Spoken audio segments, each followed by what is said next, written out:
Good morning all of you बच्चों।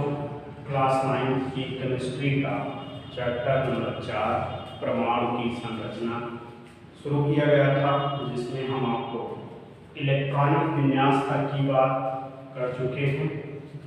Electronic विन्यास आयनों का था। फिर इसके बाद वैलेंसी की बात हुई। वैलेंसी के बाद अब हम छोटे छोटे कुछ टर्म हैं जो कि आपके लिए ज़रूरी हैं। 1 नंबर में या 2 नंबर में परीक्षा में आते हैं सवाल।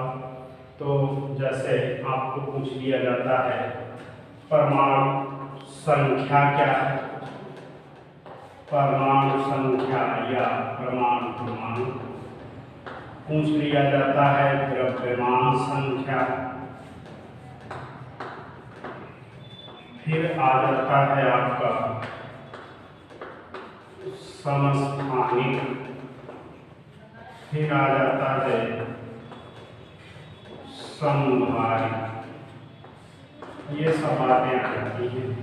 ये कुछ छोटे छोटे टर्म बचे हुए थे इस चैप्टर में, इनको कंप्लीट कर लो। फिर इस पे रिलेटेड न्यूमेरिकल करा दें, फिर एनसीईआरटी करा दें, चैप्टर आपका पूरा हो जाएगा।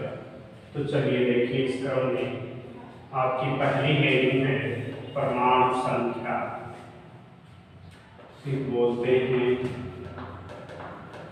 परमाणु क्रमांक, बोला जाता है इसको एटॉमिक नंबर। ठीक, देखो बच्चों, इस बेस पर है कि ये आपका न्यूक्लियस है, ये उसके बाहर की शेल। ठीक है। अब इस न्यूक्लियस में आपको मालूम है कि प्रोटॉन और न्यूट्रॉन पाए जाते हैं। बाहर की कक्षक में इलेक्ट्रॉन पाए जाते हैं। नाभिक में प्रोटॉन और न्यूट्रॉन पाए जाते हैं। नाभिक के बाहर की कक्षक में इलेक्ट्रॉन पाए जाते हैं। तो इसी बेस पे एटॉमिक नंबर परमाणु क्रमांक की डिफिनीशन में क्या करते हैं, किसी तत्व के परमाणु के नाभिक में उपस्थित, ध्यान से सुनिएगा, किसी तत्व के परमाणु नाभिक में उपस्थित प्रोटॉनों की संख्या को उस तत्व का परमाणु संख्या या परमाणु क्रमांक कहते हैं। ध्यान दीजिए क्या बात हुई कि किसी तत्व के परमाणु नाभिक में हमने कहा कि प्रोटॉन न्यूट्रॉन पाए जाते हैं। तो जिसमें से प्रोटॉन की जो नंबर होगी उसी को उसकी परमाणु संख्या कहते हैं। किसी तत्व के परमाणु नाभिक में उपस्थित प्रोटॉनों की संख्या को उस तत्व का, उस परमाणु का या उस तत्व की परमाणु संख्या या परमाणु क्रमांक कहते हैं। इसको अक्षर आपका होता है जेड, इसको जेड से व्यक्त करते हैं। प्रोटॉनों की संख्या को परमाणु क्रमांक कहते हैं, इसे जेड से व्यक्त करते हैं। चूंकि परमाणु उदासीन होता है, इसलिए उदासीन परमाणु में प्रोटॉन बराबर इलेक्ट्रॉन, सिंबल हम यूज कर रहे हैं प्रोटॉन का पी से, इलेक्ट्रॉन का ई से। तो उदासीन परमाणु में प्रोटॉन की संख्या बराबर इलेक्ट्रॉन की संख्या। तो ये जब हमने कहा कि प्रोटॉन के बराबर क्या है, जेड, एटॉमिक नंबर आपका प्रोटॉन की संख्या के बराबर होती है, तो इसका मतलब है कि Z equal to P equal to T. इसका मतलब उदासीन परमाणु के नाभिक में उपस्थित प्रोटॉन की संख्या को उसका परमाणु क्रमांक कहते हैं। क्योंकि परमाणु विद्युत उदासीन है, तो विद्युत उदासीनता की स्थिति में प्रोटॉनों की संख्या बराबर इलेक्ट्रॉनों की संख्या। सो परमाणु क्रमांक बराबर प्रोटॉनों की संख्या बराबर इलेक्ट्रॉनों की संख्या। ये आपका फार्मूला बन के आता है। इसके बाद सेकंड हेडिंग आपकी है द्रव्यमान संख्या। द्रव्यमान संख्या इसको बोलते हैं एटॉमिक वेट। द्रव्यमान संख्या क्या है? परमाणु के नाभिक में उपस्थित प्रोटॉनों की संख्या और प्लस न्यूट्रॉनों की संख्या के योगफल को उस परमाणु की द्रव्यमान संख्या कहते हैं। पुनः ध्यान दीजिए, परमाणु के नाभिक में उपस्थित प्रोटॉनों तथा न्यूट्रॉनों की संख्या के योगफल को उस परमाणु की द्रव्यमान संख्या कहते हैं और इसे अक्षर ए से व्यक्त करते हैं। इसे अक्षर ए से व्यक्त करते हैं। सो फार्मूला क्या निकल के आता है? A = P + N। किसी परमाणु की द्रव्यमान संख्या A = उस परमाणु में उपस्थित प्रोटॉन की संख्या प्लस न्यूट्रॉन की संख्या। ठीक है, A = P + N, Z = P = E। ये फार्मूला आपका ये बन गया। अब देखो, प्रोटॉन की संख्या, परमाणु संख्या और इलेक्ट्रॉनों की संख्या उदासीन परमाणु के लिए बराबर होती है। ये ऊपर वाला फार्मूला। जब भी हमको न्यूट्रॉन की संख्या निकालनी होती है तो हम क्या करते हैं? A - Z कर देते हैं। न्यूट्रॉन की संख्या बराबर A - Z। A क्या है? Atomic weight. Z क्या है? Atomic number. या क्या बनता है? न्यूट्रॉन की संख्या बराबर A - P। देखो, जब प्रोटॉन और एटॉमिक नंबर आपके इक्वल है तो A - Z या A - P हम कर सकते हैं।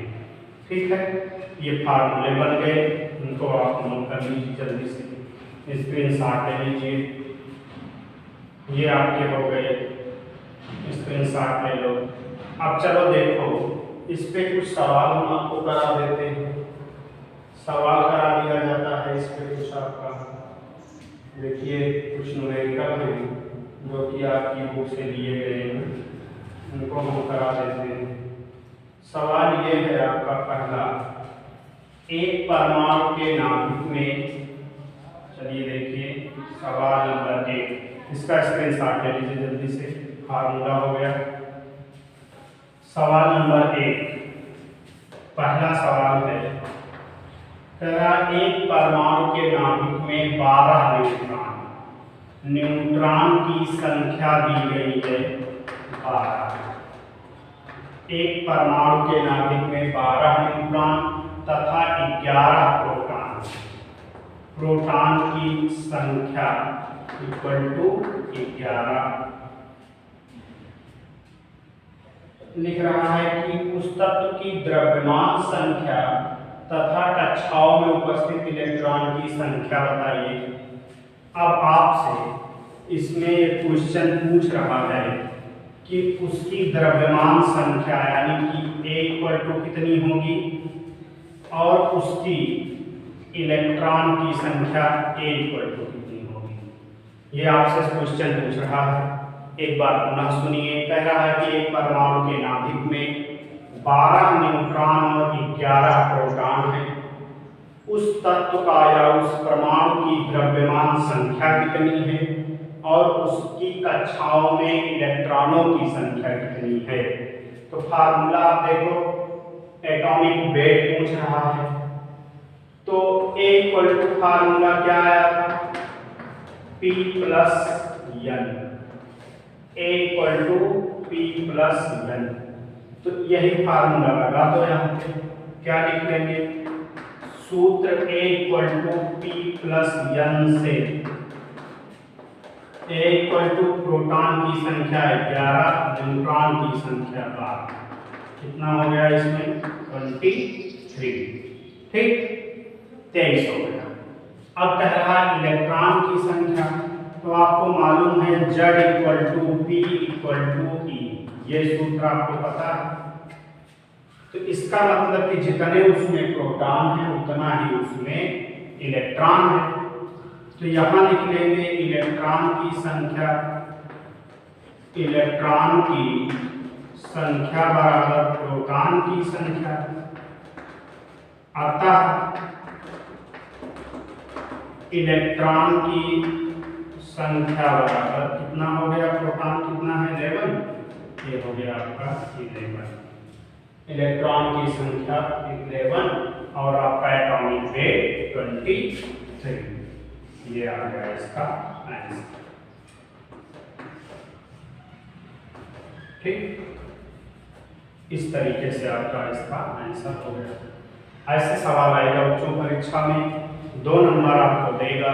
सो इसको आप क्लियर रखिए, कहीं डाउट होगा तो आप उसको कमेंट कर लीजिएगा, पुनः क्लियर करा दिया जाएगा। सवाल 2 नंबर का पेपर में जरूर मिलेगा।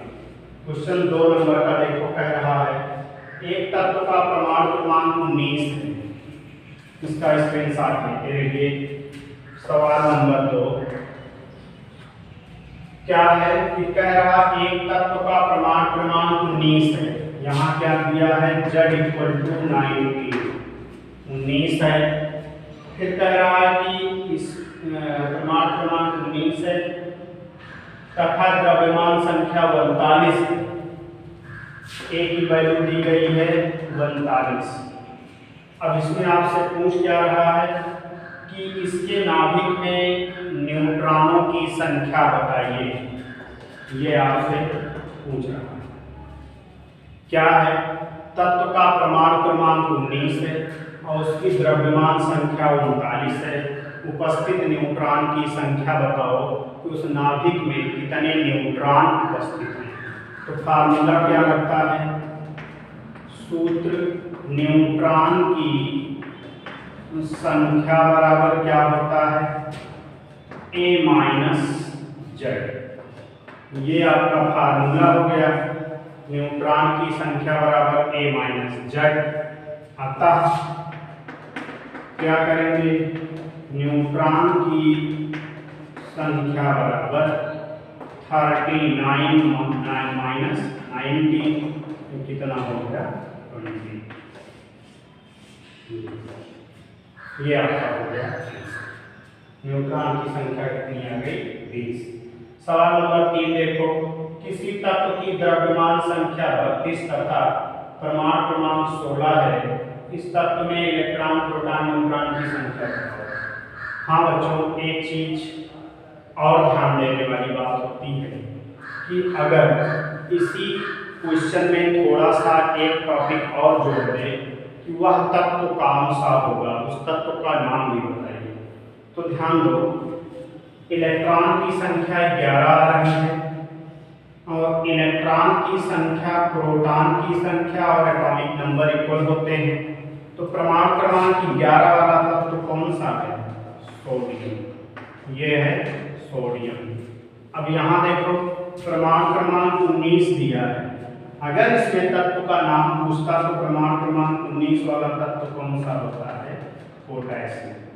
ठीक, इस सवाल में पूछा नहीं गया है, लेकिन सपोज दैट अगर आ जाता है तो आप जाने रखिए एटॉमिक नंबर इलेक्ट्रॉनों की संख्या और प्रोटॉन की संख्या आपस में इक्वल होती है। सो उदासीन परमाणु के लिए हम क्या करते हैं कि जितने उसके एटॉमिक नंबर हैं वही उसमें इलेक्ट्रॉन है, तो एटॉमिक नंबर क्या है उस एलिमेंट का नाम है। तो आप इसमें 19 किसका है, पोटेशियम का, 11 किसका है, सोडियम का। ऐसे सवाल नंबर 3 देखो, कह रहा है किसी तत्व की द्रव्यमान संख्या 32 है। द्रव्यमान संख्या का मतलब कैपिटल ए का मान दिया है 32 तथा परमाणु क्रमांक 16 है। Z की वैल्यू दी गई है 16।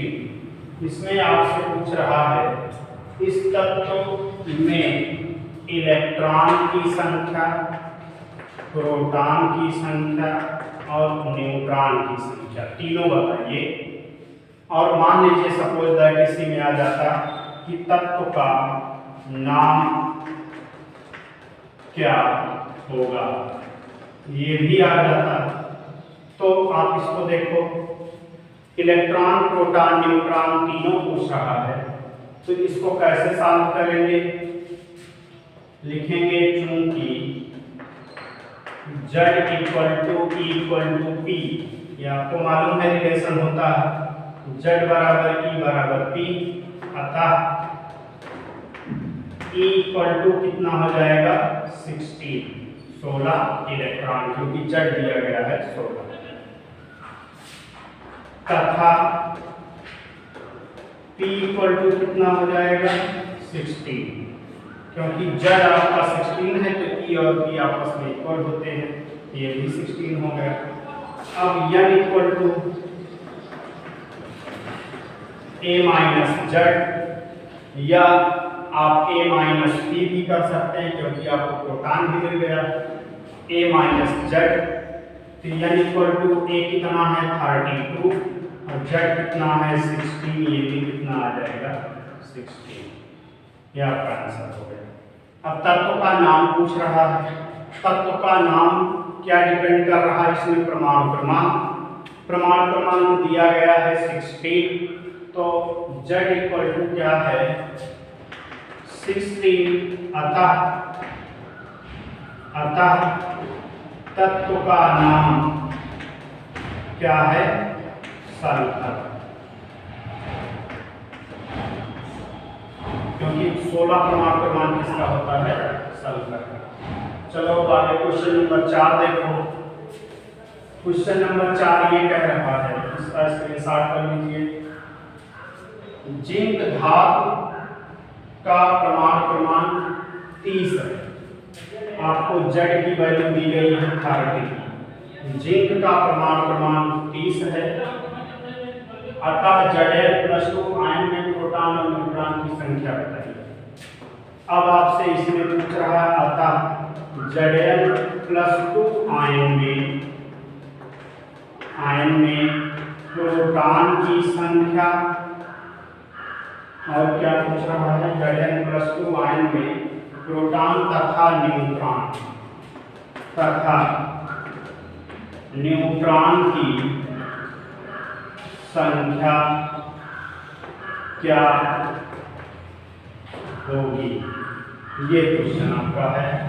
कह रहा है कि अगर जिंक का एटॉमिक नंबर 30 है तो जिंक डबल प्लस में +2 चार्ज जिंक में प्रोटॉन की संख्या और न्यूट्रॉन की संख्या क्या होगी, ये सवाल आपसे कर रहा है। तो देखो बच्चों, प्रोटॉन की संख्या नहीं बदलेगी अगर वह आयन है तो प्रोटॉन की संख्या नहीं बदलेगी, बट इलेक्ट्रॉन की संख्या में परिवर्तन होता है। चूंकि जिंक पर +2 चार्ज आया है, सो जिंक ने क्या किया है? अपने बाध्यता कोश से 2 इलेक्ट्रॉन त्याग किया है, इसलिए जिंक पर +2 आया है। अगर ये 2 इलेक्ट्रॉन ग्रहण करता तो जिंक पे -2 आता, ठीक है। तो ये 2 इलेक्ट्रॉन त्याग किया, तो देखो प्रोटॉन की संख्या बराबर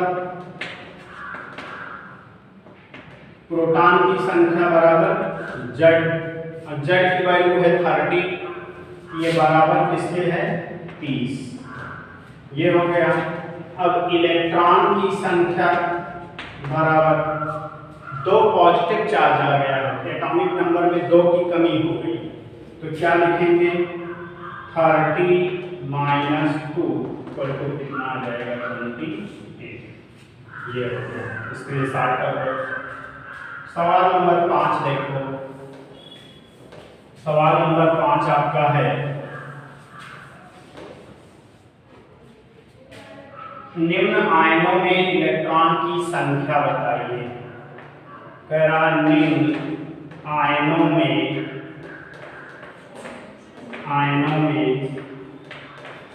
इलेक्ट्रॉन की संख्या बताइए। आपको केवल इलेक्ट्रॉन की संख्या बतानी है।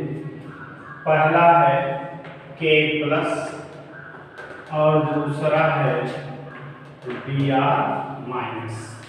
मालूम है आपको कि पोटेशियम का एटॉमिक नंबर कितना होता है 19 से एक पॉजिटिव चार्ज रखने के कारण एक इलेक्ट्रॉन लेस हो जाता है। तो इसके लिए ऐसे करेंगे, चूंकि Z = 19 अतः P = 19 प्रोटॉन 19 हो जाएगा तथा इलेक्ट्रॉन की संख्या इक्वल टू क्या हो जाएगा 19 - 1। एक इलेक्ट्रॉन ये त्याग कर दिया, कितना आ गया 18। ऐसे आ जाओ इसके पास, ये भी क्या कर रहा है, चूंकि यहाँ Z = ब्रोमीन का एटॉमिक नंबर होता है 35, Z = 35 अतः P = कितना आ जाएगा 35। प्रोटॉन की संख्या 35 है तथा इलेक्ट्रॉन की संख्या, अब देखो एक माइनस चार्ज आया है, इसलिए एक अतिरिक्त इलेक्ट्रॉन एक्सेप्ट किया है, तो 35 + 1 = 36। इस सवाल में प्रोटॉन की संख्या नहीं पूछा है, लेकिन हम आपको एक टर्म क्लियर करने के लिए कि Z = P होता है, सो हमने प्रोटॉन की संख्या लिखी है, अदरवाइज इसकी जरूरत नहीं है। केवल इलेक्ट्रॉन की संख्या पूछा है तो आप इस तरीके से कर लेंगे। अब देखो अगर इसमें पूछता कि इसमें अंतर तो दिया ही गया है, कोई दिक्कत ही नहीं है, तो इस तरीके से इसको ध्यान रखो। अब इसमें कुछ न्यूमेरिकल इस बेस पे आपके हो गए। अब जो आपके एनसीईआरटी सवाल में दिए गए होंगे उनको सॉल्व कराया जाएगा, अदरवाइज आप इस टॉपिक पे इस फार्मूले से रिलेटेड सवाल कर चुके हैं, ठीक है। अब चलो अगला टॉपिक देखो। अगला टॉपिक है आपका, इसका स्क्रीनशॉट ले लो। अगला टॉपिक है आपका समस्थानिक तथा समभारिक। समस्थानिक तथा समभारिक ये इस चैप्टर का लास्ट टॉपिक है, समस्थानिक तथा समभारिक।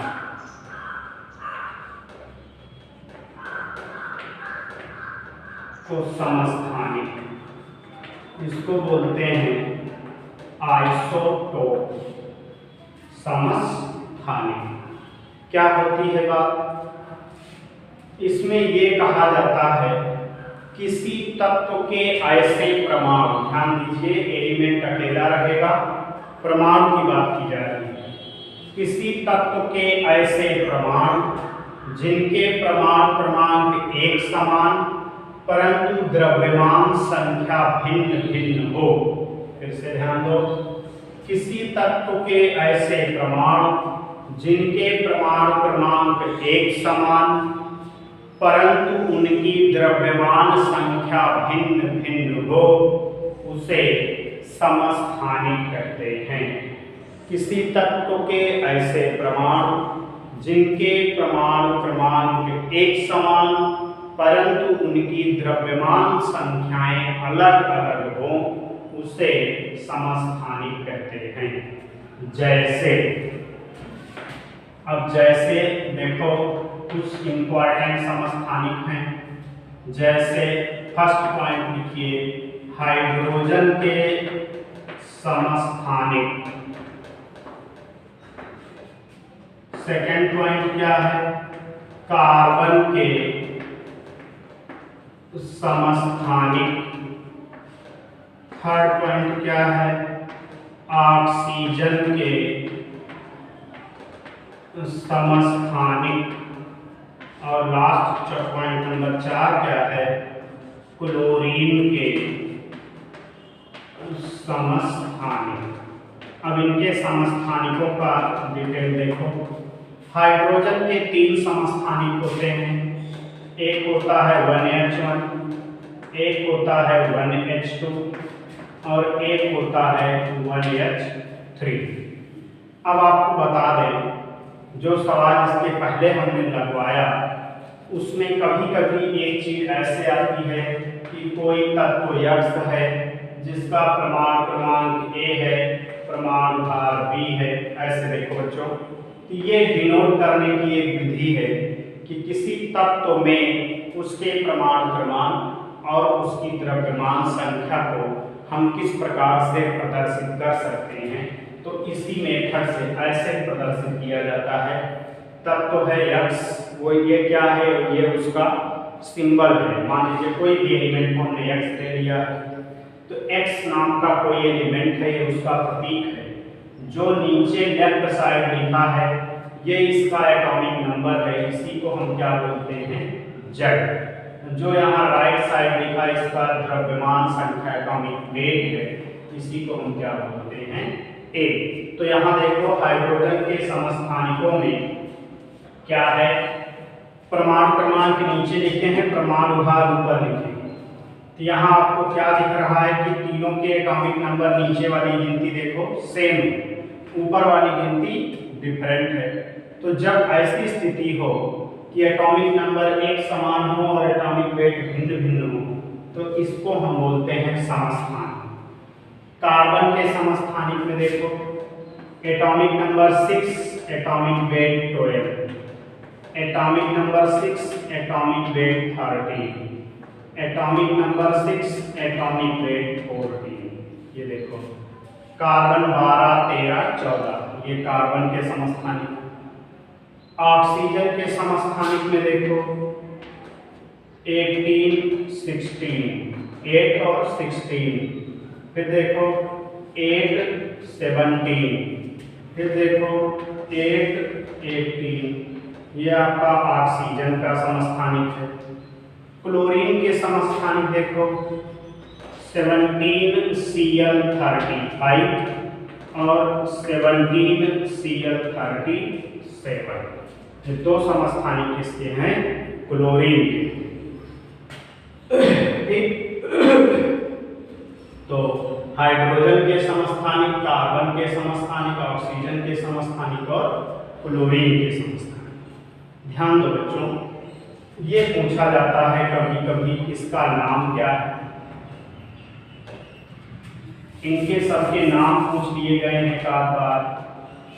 तो इसको बोलते हैं प्रोटियम, प्रोटियम, प्रोटियम। इसको बोलते हैं ड्यूटीरियम और इसको बोलते हैं ट्राइटियम, ट्राइटियम, ट्राइटियम। ठीक है।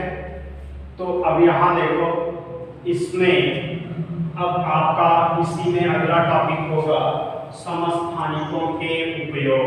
सबसे पहले इसका स्क्रीनशॉट कर लो, जो बातें लिखी गई हैं इसका स्क्रीनशॉट कर लीजिए आप लोग जल्दी से। अब देखो समस्थानिकों के उपयोग या अनुप्रयोग, मेरे लिखें समस्थानिकों के अनुप्रयोग।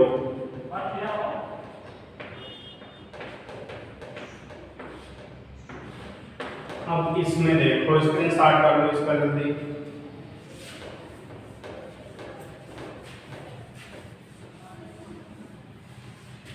अब इसमें देखिए इनका यूज कहाँ कहाँ हो सकता है। फर्स्ट पॉइंट देखो, समस्थानिकों के ढेर सारे अनुप्रयोग हैं। पहला पॉइंट देखिए, एक समस्थानिक जो आपने कार्बन का देखा, क्या कार्बन 614, इसका उपयोग करते हैं पुरानी वस्तुओं की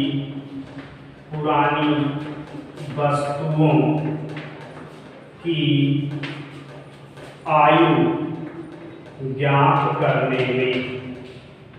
इससे हम पता करते हैं कि उस यौगिक या उस पदार्थ की आयु कितनी है। इस प्रोसेस का नाम होता है कार्बन डेटिंग। कार्बन डेटिंग, ये कार्बन डेटिंग नाम की प्रोसेस है जिसमें कार्बन के समस्थानिक C614 का यूज करते हैं तो उस पदार्थ की हमको एज पता चलती है। सेकंड पॉइंट देखो, कोबाल्ट 60। कोबाल्ट का एक समस्थानिक है जिसका एटॉमिक वेट 60 है। कोबाल्ट का परमाणु क्रमांक 27 होता है। तो कोबाल्ट 60 का प्रयोग करते हैं कैंसर रोग के इलाज में। कैंसर रोग के इलाज में कोबाल्ट 60। थर्ड पॉइंट देखो, iodine atomic number 53, 131, atomic weight 131। Iodine के समस्थानिक का प्रयोग करते हैं घेंघा रोग के इलाज में। घेंघा रोग के इलाज में। पॉइंट नंबर 4 देखो, फास्फोरस 1531, इसका उपयोग करते हैं रक्त कैंसर के इलाज में। रक्त कैंसर के इलाज में। तो इस तरीके की कुछ विशेष पॉइंट हैं, उनका स्क्रीनशॉट ले लो, नोट्स में अपनी ऐड कर लेना। ये समस्थानिक के अनुप्रयोग या उपयोग की बात की गई है। ठीक है। अब अगला हेडिंग लिखिए, संभारित। संभारित ये पॉइंट है, इसका स्क्रीनशॉट ले लो। अगला हेडिंग है संभारित। इसका नाम होता है आइसोबार। इनको हम बोलते हैं संभारित। समस्थानिक का जस्ट अपोजिट डिफिनीशन संभारित की डिफिनीशन होती है। क्या नाम देंगे? आपने वहां क्या कहा कि एटॉमिक नंबर सेम होंगे, एटॉमिक वेट डिफरेंट होंगे, तो उनको हम बोलेंगे समस्थानिक। यहाँ हम क्या कहेंगे? एटॉमिक नंबर डिफरेंस होंगे लेकिन एटॉमिक वेट सेम होंगे, तो इनको हम कहेंगे समभारित। जैसे देखो क्या इसकी डिफिनीशन बनेगी? दो भिन्न भिन्न तत्वों के ऐसे परमाणु जिनके परमाणु क्रमांक या परमाणु संख्या अलग अलग परंतु उनकी द्रव्यमान संख्या एक समान होती है, उसे समभारित कहते हैं। दोबारा ध्यान दीजिए, अलग अलग तत्वों के ऐसे परमाणु जिनके परमाणु क्रमांक अलग अलग परंतु उनकी द्रव्यमान संख्या एक समान होती है, उसे समभारित कहते हैं। जैसे देखो, आर्गन का 18 होता है, एटॉमिक वेट 40 होता है। ठीक है। और देखो कैल्शियम का 20 होता है, 40 होता है। ये दो अलग अलग एलिमेंट हैं जिनके एटॉमिक नंबर अलग अलग और एटॉमिक वेट इक्वल दिख रहे हैं। तो आपका आर्गन और कैल्शियम ये दोनों आपस में क्या होंगे? समभारित होंगे।